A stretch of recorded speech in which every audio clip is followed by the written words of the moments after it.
Hi all, welcome back to Achu Vedu vlogs. ഇന്ന് നമുക്ക് 2 റെസിപ്പീസിൻ്റെ videos കാണാം. ഒന്ന് ഗീ റൈസും പിന്നെ അതിൻ്റെ കൂടെ അൽഫാമും. അൽഫാം ഉണ്ടാക്കാൻ വേണ്ടി ആദ്യം ഞാൻ ഇവിടെ എടുത്തിരിക്കുന്നത് കുറച്ച് മല്ലിയിലയാണ്. പിന്നെ എടുത്തിരിക്കുന്നത് ഉണക്കമുളകാണ്. ഉണക്കമുളക് നിങ്ങളുടെ എരിവിനനുസരിച്ച് എടുക്കാം. ഇവിടെ ഞാനൊരു 5-6 എടുത്തിട്ടുണ്ട്.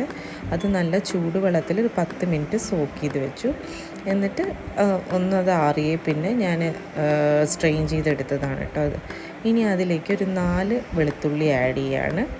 വെളുത്തുള്ളിയും കൂടെ ആഡ് ചെയ്തതിന് ശേഷം കാശ്മീരി ചില്ലി പൗഡറാണ് ഇതിലേക്ക് ആഡ് ചെയ്യുന്നത്. ഇവിടെ ഞാൻ 2 ടേബിൾ സ്പൂണാണ് എടുത്തിരിക്കുന്നത്. അതും നിങ്ങൾ എരിവ് വെച്ചിട്ട് അഡ്ജസ്റ്റ് ചെയ്തിട്ടുള്ളൂ. പിന്നെ അതിന് ശേഷം ലെമൺ ജ്യൂസ് ഞാനിവിടെ 1 ടേബിൾ സ്പൂൺ ആഡ് ചെയ്യാണ്.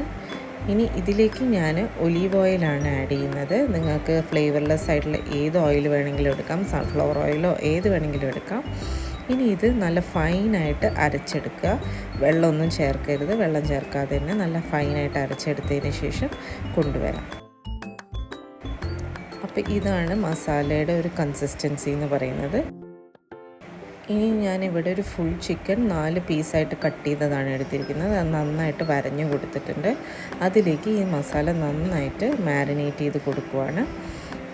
ഇതെല്ലാം സൈഡിലേക്കും ഒരുപോലെ മാരിനേഷൻ എത്തിയിട്ടുണ്ടെന്ന് ഉറപ്പ് വരുത്തുക. എന്നിട്ട് ഇത് ഞാനൊരു ഓവർ നൈറ്റ് ഞാൻ ഒന്ന് അടച്ചു വെച്ച് ഫ്രിഡ്ജിലോ ഫ്രീസറിലോ സ്റ്റോർ ചെയ്യുക.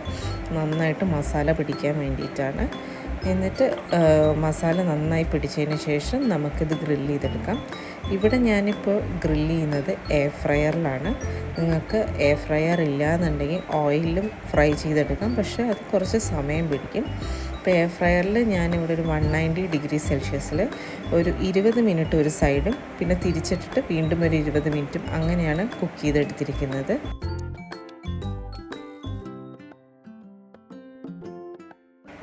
അങ്ങനെ നമ്മുടെ അൽഫാം റെഡി ആയിട്ടുണ്ട്. ഇനി അടുത്തതായിട്ട് നമുക്ക് ഗീ റൈസ് ഉണ്ടാക്കാൻ വേണ്ടി ഒരു പാനിലേക്ക് കുറച്ച് ഒലിവ് ഓയിൽ ഒഴിക്കുക. അതിലേക്ക് നെയ്യും ആഡ് ചെയ്യുക. ഒന്ന് ചൂടായിട്ട് വരുമ്പോൾ അതിലേക്ക് ബേ ലീഫ് ആഡ് ചെയ്തിട്ടുണ്ട്. പിന്നെ വെളുത്തുള്ളിയും ഇഞ്ചിയും പച്ചമുളകും കൂടെ ക്രഷ് ചെയ്തതും കൂടെ ആഡ് ചെയ്ത് കൊടുക്കാം. എന്നിട്ട് പച്ചമണം മാറുന്ന വരെ ഒന്ന് സോട്ട് ചെയ്ത് കൊടുക്കാം. ഇനി അതിലേക്ക് മീഡിയം സൈസായിട്ടുള്ള സവാള നീളത്തിൽ കട്ട് ചെയ്തതും കൂടെ ആഡ് ചെയ്ത് കൊടുത്തിട്ട് ഒന്ന് വഴറ്റി കൊടുക്കുക. അത് ഒന്ന് വാടി വരുന്ന സമയത്ത് അതിലേക്ക് ഞാൻ കുറച്ച് മല്ലിയില ആഡ് ചെയ്യാണ് ഒരു ഫ്ലേവറിന് വേണ്ടിയിട്ട്. ഇനി ഇതിലേക്ക് ഞാനൊരു 6 കപ്പ് വെള്ളമാണ് ഒഴിക്കുന്നത്. ചൂടുവെള്ളമാണ് ഇതിലേക്ക് എടുത്തിരിക്കുന്നത് കേട്ടോ. അപ്പോൾ 1 കപ്പ് അരിക്ക് 2 കപ്പ് വെള്ളം എന്നുള്ള മെഷർമെൻറ്റിലാണ് ഞാൻ ഇവിടെ എടുത്തിരിക്കുന്നത്. ഇനി ഇതിലേക്ക് ഉപ്പ് ആഡ് ചെയ്ത് കൊടുത്തിട്ട് ഉപ്പ് കുറച്ച് മുന്നിട്ട് നിൽക്കണം ഈ വെള്ളത്തിൽ. അങ്ങനെ ഉപ്പ് ആഡ് ചെയ്തതിന് ശേഷം നമ്മൾ കുതിർത്ത് വെച്ച ബിരിയാണി അരി ഇതിലേക്ക് ആഡ് ചെയ്ത് കൊടുക്കുക. എന്നിട്ട് നന്നായിട്ട് ബോയിൽ ചെയ്ത് വരുന്ന സമയത്ത് ഒന്ന് ലിഡ് വെച്ച് അടച്ച് വെച്ച് നമ്മൾ കുക്ക് ചെയ്തെടുക്കുക. ഇവിടെ എനിക്കൊരു 7 മിനിറ്റ് എടുത്തിട്ടുണ്ട് ഇതൊന്ന് കുക്കായി വരാനായിട്ട്. ഇനി ഇതിലേക്ക് ഡ്രൈഡ് ആയിട്ടുള്ള റൈസിൻസും അല്ലെങ്കിൽ ഫ്രൈഡ് ഓണിയൻസും ഒക്കെ ടോപ്പ് ചെയ്തിട്ട് നമുക്ക് സെർവ് ചെയ്യാവുന്നതാണ്.